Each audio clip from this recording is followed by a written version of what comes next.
Insert banter here. Hey, how are you doing tonight? I'm doing well. Super happy to be here. Yeah, we're happy to have you. Did you just finish streaming?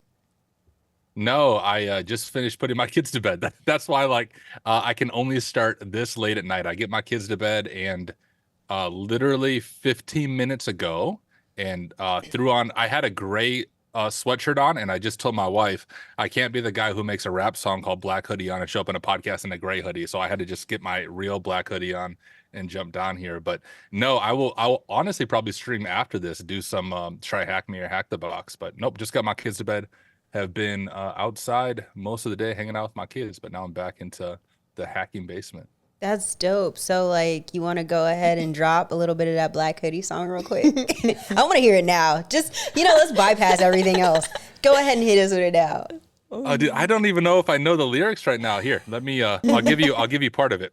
You ready for it? It'll be a cappella. I want it. Here's how it goes. Got my Cali booted up, yeah, it's time to hack. Got the IP in scope, now I attack. You likely don't know I wear a black hat. Where's your SQL database? Let me grab that. And all the people in the place saying play that. Even if your password's hash, I'm gonna crack that. Let me go and pass that back with the fast track. We can take it slow or fast, I got the hash cat. Even if it doesn't last, I'm gonna grab at every kind of persistence and I will come back. Responder's gonna listen in, I'll get that call back. Someone tell Eminem I'll never fall flat. Cause I'm like all of them, I don't sound whack. I can rap, I can hack, yeah, all that. Cause I'm like all of them, I don't sound whack. I can rap, I can hack, yeah, all that. That was dope.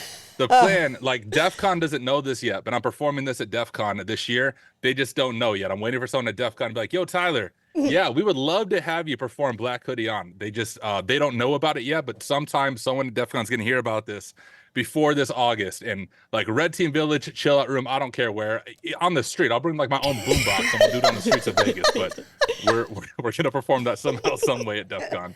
That was awesome. Well, show's over. We can go.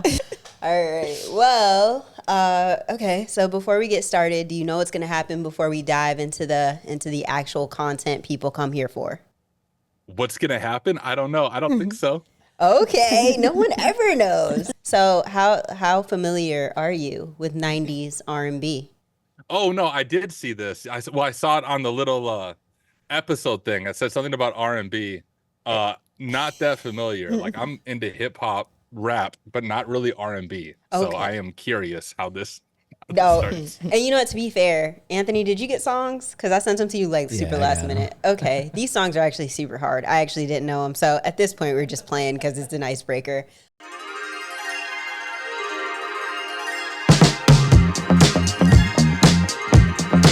All right, so we're gonna be playing That's My Jam 90s R&B. Here are the rules. There's 4 songs. Anthony's gonna play 4 songs. At the end of the song, you have to guess either the name of the artist or the name of the song. If you can get both, it's a total flex, but the points are gonna be the same, doesn't matter, and you get 3 guesses. Are you ready? Wow. I'm going to do terrible because I'm not going to know any of them. Can we do like rap music, like 90s rap music? I could probably get that, not R&B. But yeah, let's do it. I think if you use like your imagination, it could maybe sound like hip hop. All right, so yeah, that's My Jam 90s R&B. Anthony, song number 1. Sorry, didn't notice you there. Then again, you didn't notice me. I didn't know any of these songs. We'll remain passers-by. I don't know this Till one. the next time we speak, I hope that I can make you mine. For another man steals your heart, and once your beauty It's is like Eminem. mine, I swear we will never be apart. Walks by me every day. We know who knows it. Her and love are the same. The woman that's stolen my heart, and beauty is her name. You want to give it a guess? I can make you I have no idea, but like I totally cheated. As soon as I heard the first lyric, I typed it into Google, the first line, and I found it immediately. Awesome. But that's totally cheating. No, it's Without not. that, I would have no Finally. idea. That counts? Yes, finally. Yeah, so as soon as you played it, I typed into Google, I didn't notice you there song, because that was the first line, and it's Beauty by Drew Hill. Yeah. According to my Google. Give it to him. Thank you. Finally. I saw him getting ready. I'm like, wait a minute. Somebody playing prepping. the right way. I'm in IT. no All I rules. do is Google stuff. Like, I don't know how to do my job half the time, but I know how to use Google and Chat GPT, right? So with that, I'm I here. can even be an R&B expert. This is great. All right. There's no rules against cheating. There is no. All right. Song number 2. Guess what I did today? Those were the words I said to you. It was last May, don't know the exact day. I think I got this one too. There was a Maybe. rain. Then you told me that you love me more than anything in your life. So I asked you, would you do me Keanu sounds really good. the honor of being my wife? You want to guess? I will be Yeah. your Is it, man, your protector, Guess What by your Selena Johnson? Is that close or is my Google not What? as good? How are you using Google? Am I wrong? Am I wrong? there? You're wrong. You're wrong. You got 2 more guesses. And I wasn't listening to the rest of it after I typed that line in. He got too confident. Okay, well, you gonna take a second guess, or you gonna move on to song number 3? Nope. I give up. All I right. leave the white flag on that. All right, do you know who I it needed to is? listen to That's more of Case. the lyrics. It's a good song. Just I'll put it on the screen. post production. All right, song number 3. I'm pretty sure that's Case. There must have been an angel by my side. Something heavenly led There he me goes. to you. Look at the sky. It's the color of love. My nephew loves this song. He's like 4. There must have been an angel by my side. Something heavenly came down from above. He led me to you. You ready? You got it?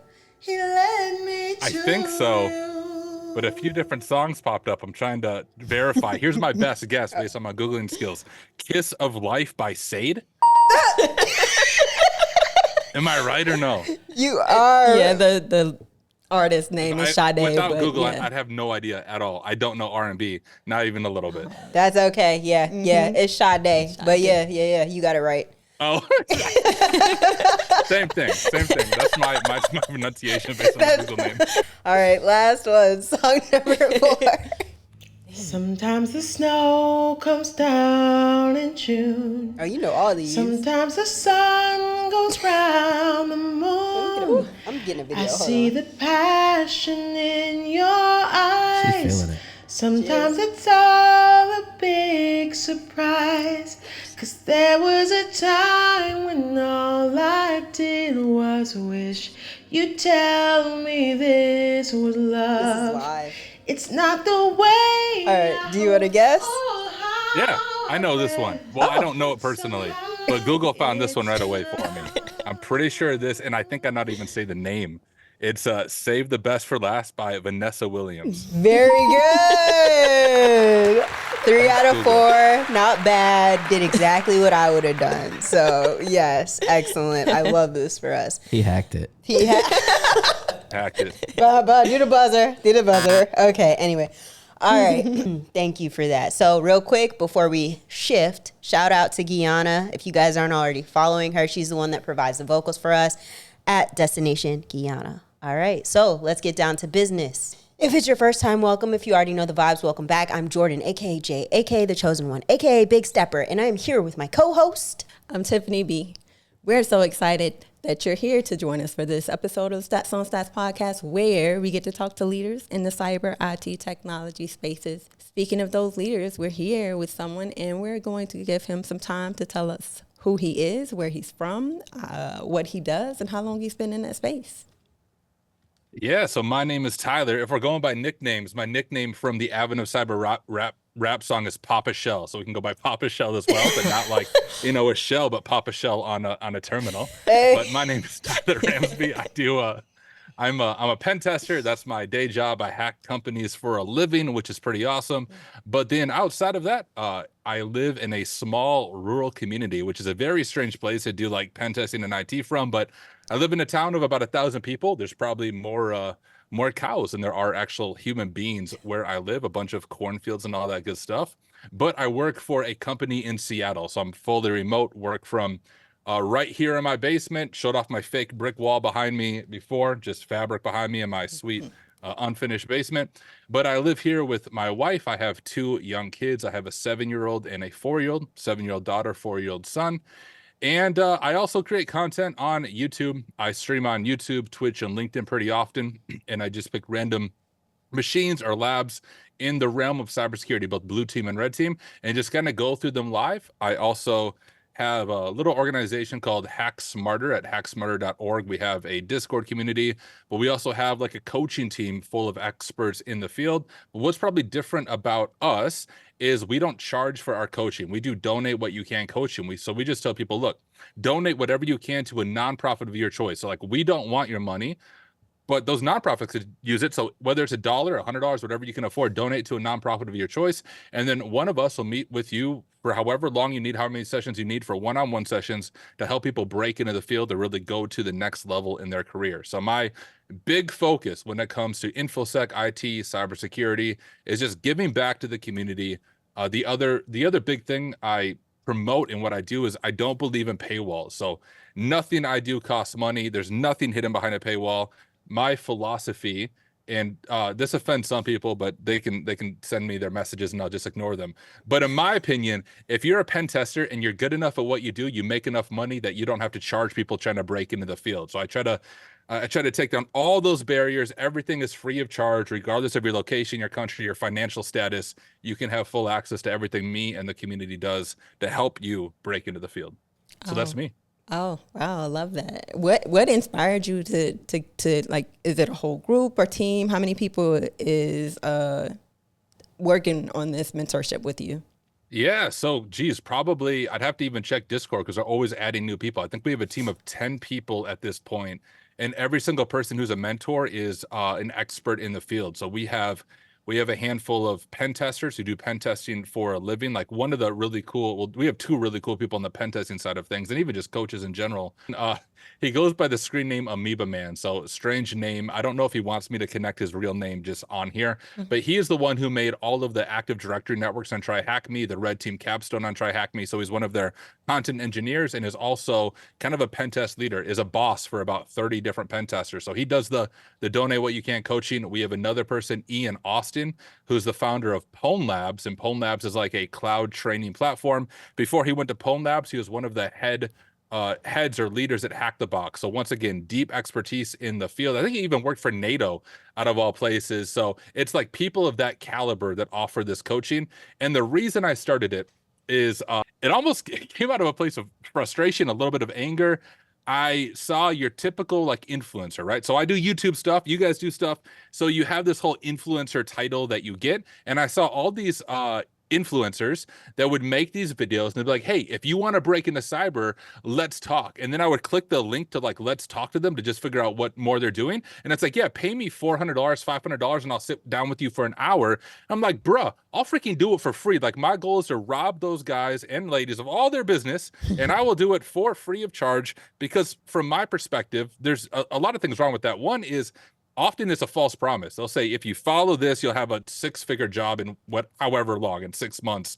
And you're just ripping off poor people, because the reality is many of the people trying to break into cyber, trying to break into IT are likely struggling financially, but because they don't know much about the field, they buy onto that false promise that they saw this YouTuber talk about.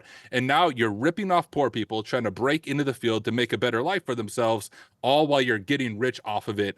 In my perspective, if you're good enough at what you do, you make enough money, you don't need to charge people trying to get into the field. So I made a YouTube rant video about this. And I was like, all right, screw it. I'm going to do it for free. And it's going to be donate what you can. So donate to $1 to somebody else, but I don't want your money. I don't need your money. And other people heard about this vision and they were like, yeah, I want to be a part of this as well. So it very organically formed to be like an entire team of people in our Discord. We have all of our calendars there, and truly anyone and everyone can schedule a session with me or someone else. And that's what we do, is personalized feedback. Sometimes it's a resume review, sometimes it's a mock interview, sometimes it's helping with the CTF, sometimes it's just explaining a technical concept. Whatever that person needs, that is for them. And once again, we make no money from it. It's all just a way of giving back and just helping people actually get into the field without the silly influencer YouTube videos with the anonymous mask telling you do this to become a hacker and then join my overpriced boot camp. I mean, I've watched you on your videos, and I love the fact that you're also there, and you're like, I'm a pro. I know what I'm doing, and also I watch you use ChatGPT. So, like, why do you choose to make sure people see like every part of what you're doing when you're doing your streaming? Yeah, there's probably two answers to that. Number one, I suck at video editing. So if I try to make the short videos, I'm just terrible at it. It takes way too much time. But that's like a very minor issue. The bigger issue is when I first tried to get into pen testing, which I don't even think I answered this part of your question. I've only been in IT for like 3 years. So like I haven't even been in IT long. 3 years ago, I got my first IT job as IT support level 1. But when I got into IT, I wanted to be a pen tester, ethical hacker, but I had a few things stacked against me. I shared before, I live in a town of 1,000 people. We're not really known in the state of South Dakota, out of all places. Like no one lives here because no one wants to live here. There's nothing going on, right? There's not much for technology. So I had that stacked against me. There's not much going on for technology or pen testing. But the other thing is I would watch these videos of some of these creators going through like a machine on Try Hack Me or Hack the Box. And I would be on the machine, for like 4, 5, 6 hours myself, and I can't even get initial access because I'm just confused looking at all these ports, very much new to it. And I would watch this video of someone solving it in 15 minutes. And I was like, what? Like, I'm never going to be at that level. But what they don't show you in those 15 minutes is they don't show you the 3 hours to 4 hours of them making the same mistakes you make. Like, for example, in the terminal, a common mistake is to copy something out of your terminal. You do Control-C. Well, if you're new, that like just stops the running process. Everybody does that, but those people don't show it to you. They make it a nice short video. They solve the machine ahead of time. They have all the steps detailed next to them. Where what I do 99% of the time is I pick a random machine, and that's exactly what I do. I share my full methodology. I share all my mistakes, all my frustrations, all my Googling, all my ChatGPT, just like in our R&B stuff. That's what I do. I hear something, I Google it, and I'm like, maybe, just maybe I can find the answer. But the reason I share that is that's what pen testers do in real life. We are not these incredible experts out there that know everything about security. As a pen tester, I'm dropped into a new environment like every single week with a different technology stack, different things I need to learn. And the only way I can do that is Google, ChatGPT, reading documentation, and just kind of figuring my way through the process. So I show it because that's what we actually do in the real world. We're not like these incredibly smart experts that just know every single technology stack and every programming language and know how to script amazingly. So I'm hoping by me just showing the true, honest process of me going through a machine, getting stuck, even like quitting, getting mad, like, all right, I'm done for the night. Like, everybody does that, but very few people actually show it, because by showing it, people feel like people are going to think they're dumb, and no, they won't, because they'll relate, because we're all dumb in different ways. And when you're authentic about it, people relate to you in that way. So that's why I make my videos in that long form, stumbling around and just sharing the raw, here's what it's actually like to go through something like this. Yeah. And it's needed. It definitely is. It's so needed for people, especially at your level, who are really proficient at what you do. Just show like, yeah, I'm good at this, but I'll still be stuck. Like that's important, especially for people who are trying to get into the industry, because it's intimidating making a career change, period. But it is, yeah. I feel like it is super intimidating trying to get into IT, cybersecurity, tech, because everybody they're so serious about everything, So I appreciate your energy. That's dope. That's really cool what you're bringing to the community. Yeah, and that's the other tough thing about it is with cyber, is it seems like there's a lot of gatekeeping with egos, right? It's like, I got into cyber this specific way, so if you don't do it my way, you're an imposter, right? And we all struggle with imposter syndrome. So when people have that gatekeeping attitude, it's just tough, right? It's tough mentally, it's tough emotionally, being on the outside looking in, or like when I was at help desk trying to break into cyber, just a lot of gatekeeping. You need this cert, you need to do this exact course. It's like, no, you don't, right? We all have different backgrounds. We all have different strengths and weaknesses. It's about leveraging the strengths you already have from whatever your background is and using that kind of as your way to pivot into it. But yeah, you're spot on. Yeah. So, and before we run it back, because I feel like I'm about to derail us, but because you guys brought up ChatGPT. So what are your thoughts? Take ChatGPT and this whole concept of like gatekeeping being very, very common in our industry.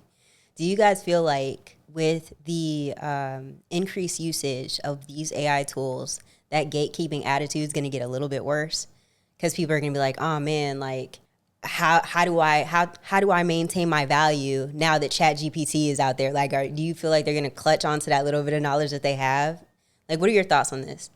Yeah, and that's always the question people go back and forth. Like, what is the place of AI when it comes to pen testing, comes to cybersecurity? I think anyone who is legitly in the field, who is not trying to hype up AI, will tell you AI is an incredible tool, sort of like Google, a more powerful version of Google, but it's just that a tool, right? And if you solved a machine or solve a pen test, whatever it is, if you got your answer because you asked the right questions to ChatGPT, that's not a loss, right? The only loss when it comes to a career is not learning. And as long as you're learning through the process, that counts as a win. Now, there is some, like, I would say, guardrails when using ChatGPT. Like, one of my frustrations is when it comes to platforms like LinkedIn or blogs, where someone releases content as if they wrote it, like they put their name under it, and like I can read it and I'm like, yo, no one uses those words. I use ChatGPT enough that I know this is GPT generated content. So that's the one spot that I get a little bit frustrated with it. Like, just be authentic to who you are. Don't try to use ChatGPT to make yourself sound superior. Just be you, but use ChatGPT as a tool when it comes to research, when it comes to a CTF, whatever it is. It is an incredible tool. It of course has some weaknesses. Like, one thing is it can't freaking spell in images. I don't know if you guys have used ChatGPT to generate images, but I tried to use it to make YouTube thumbnails for a while, and I'll be like, hey, yo, can you spell cybersecurity? And it's like CIB3R, and I'm like, yo, my kids spell better than this. Like, what are you doing, GPT? So it has some weaknesses, but by and far, it's an incredible tool. But it's not going to replace jobs in cybersecurity, because any job that's worth doing takes a manual approach to it, whether it's pen testing, whether it's blue team. Automation's incredible. It saves a lot of time. But even if we go back in history, I think when they talked about all of these revolutions, the computer revolution, we'll only be working like 2 days a week and computers are going to do everything else. Bro, we're like working more hours than ever before, because as you have these computers, as you have this technology, someone needs to maintain it, someone needs to develop it. On ChatGPT, I've done pen tests that I'm pen testing, I'm doing prompt injection on an AI trained model. So the AI trained model that I can hack is definitely not going to replace what I do or what anyone does in the field. It's a tool, not going to replace you. As far as gatekeeping goes, ChatGPT, I think, helps with gatekeeping because it helps fill in some of those knowledge gaps, whether it's like bash scripting. I can do it, but I always forget the syntax. Or Python, I can do it, but I forget the syntax. And with ChatGPT, I can say, hey, give me a simple script, and it will spit it out for you. As a pen tester, I'm not worried about security in my code because I'm usually using it to break other code, so I don't have the same concerns as a developer. But that's a huge advantage. I think it helps fill in some of those knowledge gaps that people have when they first start out in the field. I like that. What do you think? I think it's going to be hard to kind of gatekeep because, like you said, it is something that's going to supplement what we already know, right? So if you're already learning, you can just use ChatGPT and kind of bypass some of those people that would normally be your gatekeepers and be able to like ask the questions that you need from ChatGPT and be able to, like, I've learned, even if you don't understand something, you can say, break this down for me even more. So I just feel like it can alleviate some of that gatekeeping in terms of like trying to get into the industry. Oh, okay. I like that. Okay, so my job is safe. Awesome. Good to know. Safe. I love it. So I'm going to run it back real quick. Do you mind telling us just really quickly, like, how did you get here? Like, what was your journey like? Yeah, it's been a journey. I'll try not to go too long into it, but my first introduction to hacking, I was a teenager in high school. I think I was like 14 or 15 years old, and I came across this website called hackthisite.org. Don't know if you guys have ever heard of that site, but it was like the OG before Try Hack Me, before Hack the Box. But hackthisite.org was like a training ground for hacking. It's actually still around. You can go to it now, but it almost had in some ways, a criminal or dark hat flavor to it. Their policy was they believed in ethical hacking, but for them, that meant hacking as long as the cause was just, right? So it was like website defacing, government websites, the whole anonymous lawsec movement. So back then, hackthisite.org is where I learned some of my first hacking. And then me and my friend Nate, who's actually a pen tester with me at Rhino where we work, but we would like literally pull all-nighters learning how to hack stuff. And then we'd go to school the next day and like, yo, we got an entire lab ground right here at school. Let's see what we can do. And we eventually got our computer rights taken away at school. So I know anyone younger watching this, they get their own laptops and everything. For me, you would go to a computer lab, and that's where you would do any type of like PowerPoint presentations and things like that. Well, we were pulled into the superintendent. It was actually a conference room with the superintendent, the principal, the school resource officer, or police officer, and they just basically told us, if you touch a computer again, we're going to charge you with criminal charges. And we didn't do anything malicious. It was more just like curious, what can we do? I think like literally the thing that we got in the most trouble for is they restricted command.exe, like the Windows command prompt, and you could use Notepad to execute commands. So we did like some simple command with Notepad, if I remember right. That's what got us in the most trouble. So we were banned from touching computers for an entire year, which was super awkward because if you have to do a PowerPoint, you can't touch a computer. You have to like use poster board like we live in the 60s to make our PowerPoint presentation. But then I was like, this is just a really, really fascinating field, fascinating career. But once again, a rural area. At that time, it was a rural area in Minnesota. Not really a field. Any type of hacking you hear about is criminals, not a career choice that you would make. But also at that time, faith became a big part of my life. So I didn't grow up religious or spiritual at all. I got actually arrested for drugs and some other things when I was in high school at that time. And that's when I realized, shoot, I really need to figure out something different with my life. So investigated a bunch of religions, a bunch of different spirituality type things. For me, I found Jesus the most interesting as this historical person who did some awesome stuff, and started figuring out what it means to be a Christian at that time. When I graduated high school, I got married right away. So I got married when I was like 19 years old. My wife was 20. So I've been on my own for a long time, got married at a young age. But my first career, well, I worked at Sam's Club for a while, but my first real career was I was a pastor. So I have a master's of divinity, which just means I spent 3 years on the academic level studying like theology, philosophy, history, speaking, all of that stuff. But I spent about 10 years in pastoral ministry. We actually started our own church with just like 2 of us, and then just gathered a bunch of people around us and sought to help the community, give back to people. Kind of what I do in InfoSec, honestly. But I did the pastoral thing for 10 years and would randomly do IT stuff on the side, because as a pastor, I made like no money. I made like $30,000 to $40,000 a year for a family of 4 at the end there. So super broke. So I always did side jobs to pay the bills. And then stepped in this little thing called the COVID-19 pandemic we all went through, and just got burnt out on all the division, the drama, and to be honest, just got kind of sick of people. And I was like, y'all, computers are a lot nicer than most of y'all people. And so I pivoted into IT. So I was a pastor. I saw kind of the writing on the wall.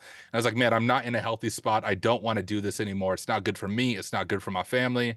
And so I wanted to get a bachelor's degree in cybersecurity. So I went to WGU, or Western Governors University, and did my best to accelerate my career and got my first job. So it was a super crazy season of my life. Here's what I was doing. I was working full-time as a pastor still, preaching, teaching every week, leading a church. I was working full-time in IT support in an in-office place, 9 to 5 doing IT support. And I was going to school full-time to get my bachelor's degree and accelerating it. So I got my bachelor's in 7 months, as well as a bunch of certs by just like staying up every single night working on that or a ministry type stuff. And so that was my life for the first 7 months of IT, was working 2 jobs, going to school, have a wife, have 2 young kids. So super stressful to say the least. Eventually I got my bachelor's degree, and I was in IT support level 1, was my first job in 2021. So this was 3 years ago. And was in that role only for about 5 or 6 months. Had a school that knew me from not IT, but I used to work there part-time, I think as a librarian, if I remember right. And they heard I wanted to get into IT. So they offered me a job as an IT support manager, paid a little bit more. So I was like, sweet, yeah, let me do IT support managing stuff. Was there for about a year. And then had a friend I worked with at my first job, and this is why networking is so important. Like, I didn't apply for the manager job. My next job I didn't apply for either. This person recommended me, and this was a senior analyst position at a large bank. That was my first fully remote job. Worked for a large bank based out of Alaska. And from that senior analyst role, was only there for about 7 to 8 months, and then landed my job as a pen tester, which was my goal. And that's where I've been now for the past year and 8 months, a year and 9 months. So I went from IT support level 1, IT support manager, senior analyst, and then pen tester. And then along the way, I got all your typical certs, all the CompTIA certs. I have things like the OSCP, some of those pen testing certs, and then started my YouTube channel back then just to share what I was learning. So literally, I was just learning how to do this stuff for the first time, and I thought, yo, I got a microphone, I got a camera, I know a little bit about video stuff from the ministry side of things. I'm just gonna start streaming myself as I learn, and maybe other people will find this content beneficial. And that's kind of how my YouTube channel got started. I got to meet people like the John Hammond, Heath Adams, some of those cool, genuine people through YouTube, ran them at DEF CON. So yeah, that's my story in a nutshell. And that's how I ended up where I am today. So it's been unique, and it's been a lot of twists and turns, but I now hack stuff for a living from my basement, which is pretty awesome. That's wild. At what point did you learn how to rap?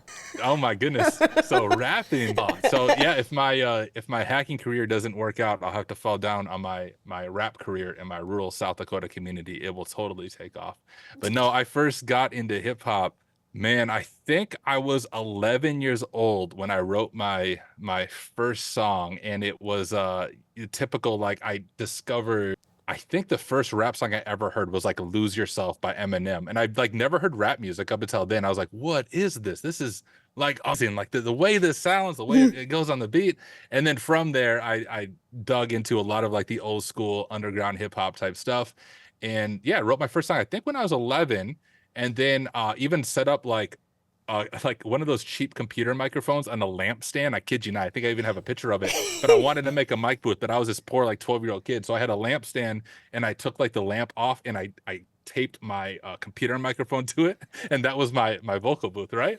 Oh, I got my first job when I was like 14, and I only got the job so I could buy a microphone. So I worked long enough at this job so I had enough money to buy a mic off Amazon. Then I quit the job and had this microphone, and I got involved with some bigger groups out of a larger city near me. It was like 30 minutes away or 40 minutes away, and got involved with some bigger groups there. Actually spent some time performing at different places when I was a teenager doing hip hop type stuff. But obviously that's not gonna be a career. So now I just do it for fun. I'll make some cybersecurity type stuff. But the thing people are usually surprised by is they'll go to listen to it expecting to be totally like whack and bad quality. Like, oh my, like you can actually rap. You know how to make music. Like I do know how to do that.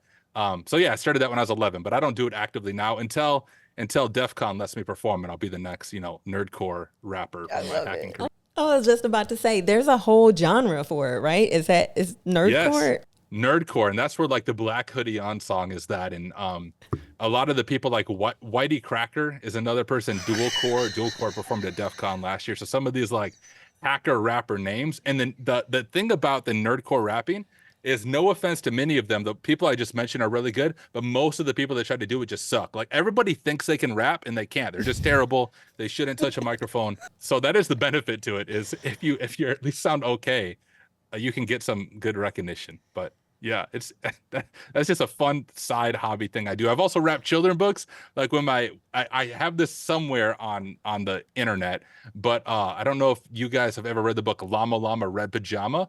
Incredible kids book, but we threw it to a beat, and I did like a professional Llama Llama Red Pajama rap song for that, and another Llama Llama book for my kids. So it's just a fun little side hobby. I love it. I hope we see the EP here shortly. Yeah, right. I want to see the whole other YouTube channel for this. Okay, so you're clearly a fan of using your lab environment to get your hands-on experience. Are there any other things that you recommend to people to break into cybersecurity or do what you're doing? Yeah, networking is a huge thing, and everybody talks about it, and so it's easy to see it as cliche. But networking is big, but not just like spamming requests on LinkedIn, because I think that's the extent of most people's networking. Like right now I have, I don't know, 1,400 requests on LinkedIn, and I just stopped responding, because you're not going to get a job by spamming people on LinkedIn. By networking, I mean forming genuine friendships with people in the industry. Now, a lot of people have the advantage of being in a major city where there's different groups like B-Sides or local DEF CON groups where you can actually attend in-person meetings and get to know other people in person who are part of the industry. I never had that advantage, so my only community for that is the internet and Discord and things like that. So just from streaming and then being active on Discord and active on LinkedIn and just meeting people on a more personal basis, I've forged some really good friendships with people in the industry, and that's been huge for me. So even when it comes to networking, out of all my jobs I have, I only applied for two of them. My first IT support role I applied for, and then my current pen tester role I sort of applied for, but my friend got hired before me and gave me a recommendation, and I wouldn't have gotten this job without that friendship once again. So for me, what was key to my journey was friends, like having genuine friends, even out like in the internet world. Just because on the internet doesn't mean they're not real people, they're not real friends. But that's where most of my friends are, for good or for bad. It's all the people on the internet and my kids and my wife. That's like the extent of my friend group, which probably isn't the healthiest thing in the world. But that's what was good for me, is the networking side of it. And then outside of labs, just doing security research. So one big term is a CVE, which is just an unidentified vulnerability in like an open source project. I won't go into the confusing technical details on that, but they're easier to get than one would think. I have a couple of videos on how I have found them. I think I have 9 CVEs at this point. But if you're able to just get one CVE on your resume, that will help you stand out above basically anyone else applying for a role, whether it's red team or blue team. And having that CVE on your resume will help you bypass some of those certs as well. That's going to look better than some of those paid certs and doesn't cost any money. So in my coaching, that's one of the things I help people do, is help them identify a product that they can do security research in and find a CVE to get to that next level. So I would say networking, security research, and then of course the hands-on labs that I'm always doing just for my own learning. I really like that. Yeah, that was new, the security research. So what inspired you to incorporate your faith into your streaming content? Was there a specific moment or experience that made you realize that this was the right path for you? Yeah, that's a good question. And it's like, if you watch my streams, I'm not pushing my faith on people in any way, shape, or form. So I'm not like just shouting or trying to evangelize people on the stream. But a big part of it is just who I am. So the reason I do everything for free, the reason I give back to the community, the reason I try to call out injustice when I see it, is a direct result of my faith in this first century rabbi who I think did the same thing, right? So even considering Jesus on a historical level, the reason the dude was crucified isn't because he tried to heal people and said good things. He was crucified for calling out the injustice and the corruption of the religious leaders and the establishment of his own day. So almost everything I do in the InfoSec community, by and large, is inspired in some way by trying to be a faithful follower of Jesus. Not this crazy, like, pushing religion down people's throat, but just trying to live authentically in a way that is a good person, but also a way of just giving back and lifting up those who have been marginalized or oppressed or pushed to the side. Like, how can I practically do that in whatever sphere I am in? That's part of it. The other part of it is just my ability to talk and communicate comes from being a pastor. So that comes out in my stuff. For 10 years, I was in front of people every single weekend, talking for 45, 50 minutes, teaching on in-depth stuff. And so when I start a YouTube channel and talk about cybersecurity type content, it's just a very natural outflow of what I did on the ministry side of things. So I think when it comes to my YouTube channel, I'll talk about my faith when I'm asked about it or when it comes up, but I also recognize everyone's at different places of their journey. They probably don't believe the same thing I do. Honestly, I'm probably very much a minority in that way when it comes to my faith as an ethical hacker. Most people in this field are probably agnostic, atheists, maybe from a different background, and I'm totally good with that. Like, very few of my friends are even Christians. But for me personally, that's where a lot of my philosophy comes from, my giving back comes from, and trying to lift up other people comes directly from my faith. Other people disagree with that, but we're still really good friends, and we can talk to each other without trying to rip each other's heads off, which is amazing, right? Something that I think we need more of in our country, in our day and age, of being able to have open dialogue without trying to like kill each other because we disagree on something in religion or politics or name whatever your hot button issue is, and being able to have a legit conversation about it. So I try to showcase that when I talk about it in my streams and my videos when it comes up. All right, awesome. You talked about your friends being able to like still communicate with you. How did your audience take to you incorporating your religion into your streams? Yeah, I have had, I don't think anything really negative, and it's probably just my approach to it, right? I'm not, once again, not trying to preach at people when I stream, but I'll give you one maybe cool example of this on an international stage. There's some good people in the Hack Smarter community who live over in Egypt. One lives in Egypt, one lives in Palestine, if I remember right, and they are Muslim. And we had like hour plus long just Discord one-on-one conversation, talking about faith, talking about their background, talking about just their religion and how that affects their day-to-day living, and talking about all the conflict as well going on in that part of the world, to understand just a little about what it's like to be them. And then me just being able to share honestly my background, why I follow Jesus, why I follow the Bible. They share why they follow the Quran. And I learned so much from that conversation. So if anything, just with people knowing that I'm a Christian and I'm willing to talk about it without like being offended. If you tell me, Tyler, you're completely wrong, I hear that all the time. Like, you're not going to offend me, and I won't even argue with you, but I will be interested. Like, tell me about your background. Tell me about your philosophy. Tell me what led to that conclusion. And I think just being able to ask questions helps disarm people and helps people be a little more open. So it hasn't, I don't think it's affected anything negatively. And going back to my approach, there's a author named C.S. Lewis, pretty famous, famous guy. And he said something along the lines of, I believe in God in the same way I believe in the rising of the sun, not because I see him, but by him, I see everything else. So my faith, it just changes the lens through which I see the world.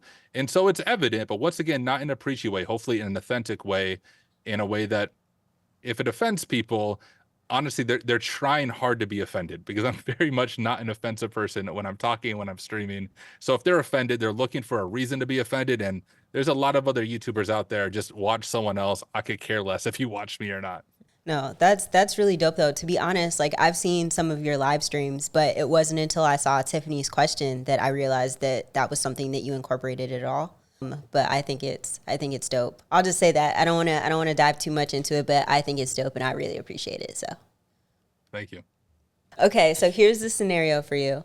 It is 2045. It's 2045. You are standing in a high school cafeteria. At this point, it is not a cafeteria. It is a Chick-fil-A.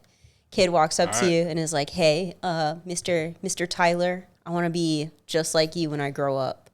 I want to get into cybersecurity. I want to be a pen tester. What would that roadmap look like for that kid? Yeah, that's a good question.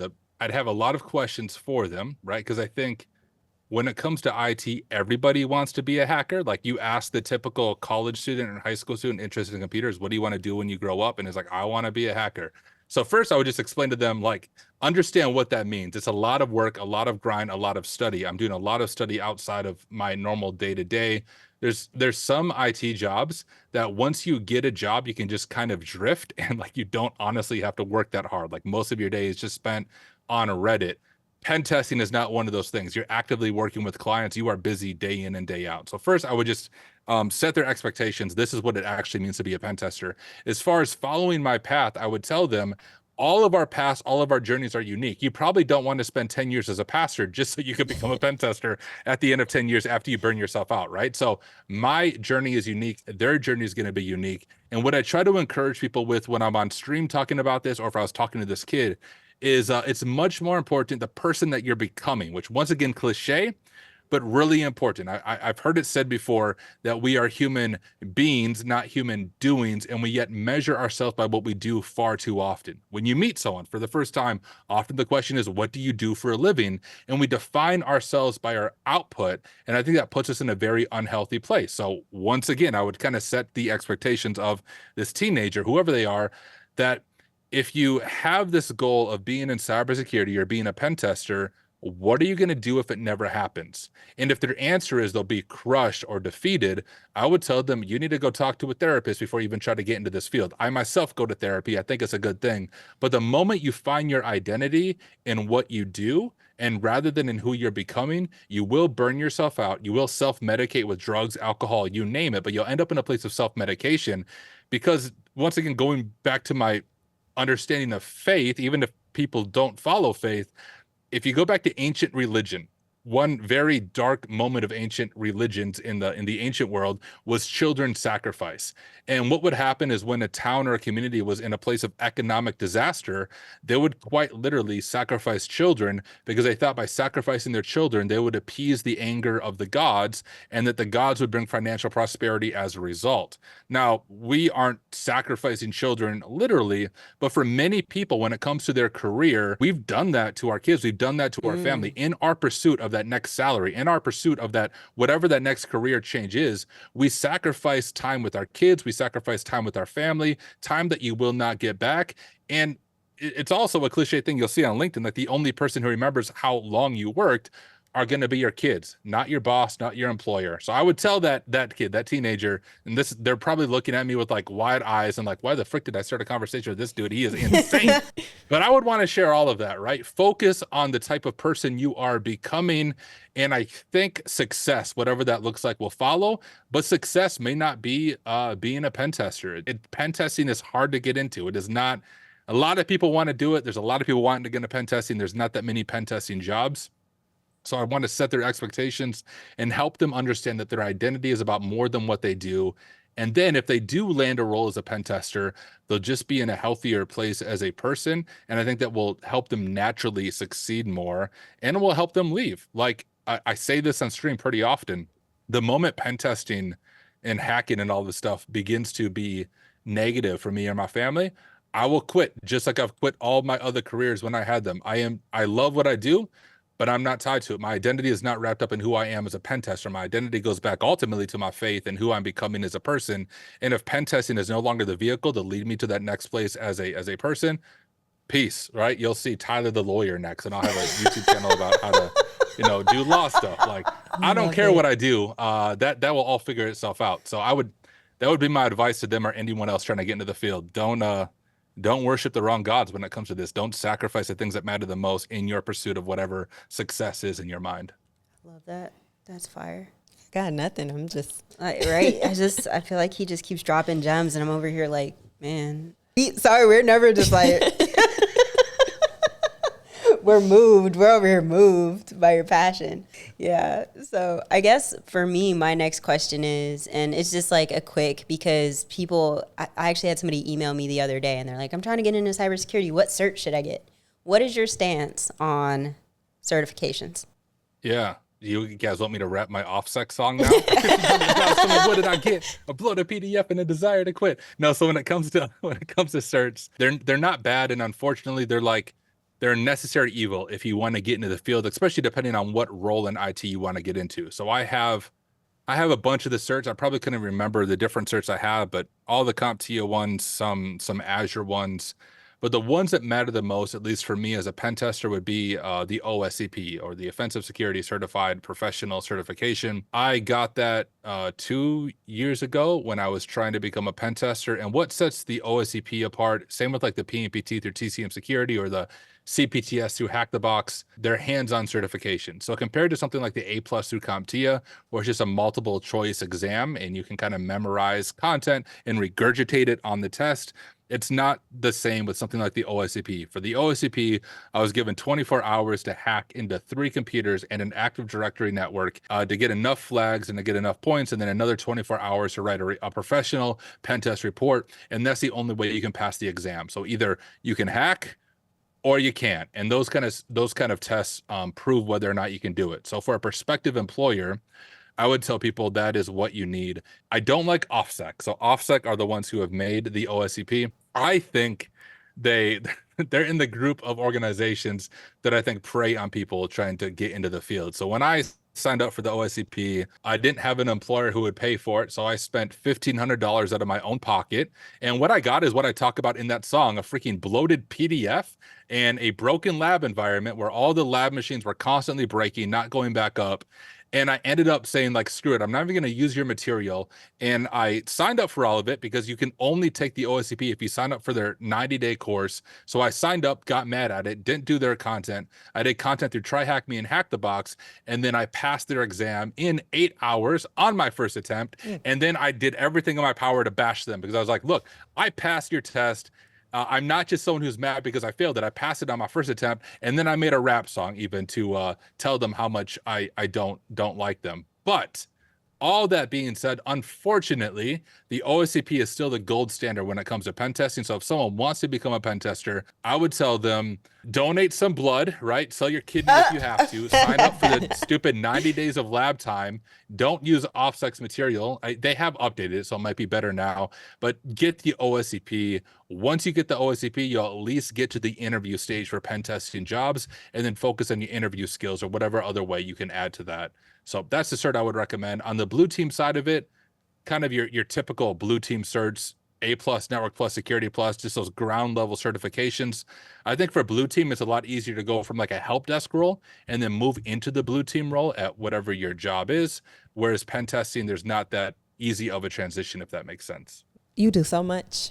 You have kids, you have you do a lot. So what do you do to prevent burnout and keep yourself grounded? It's a good question. I probably don't have the best answer, because at the end of the day, this is where we're all unique, right? We all have different energy levels, different backgrounds. I think I have a naturally high energy level, so I can do a bunch of stuff without feeling burnt out. But the other part of it is my faith helps me be grounded just in the reality of who I am, where I can step away from this without being crushed, because my identity isn't found in this. So that's a big part of where your identity is. And when your identity is in the wrong place or the wrong things, it will lead to burnout and just exhaustion.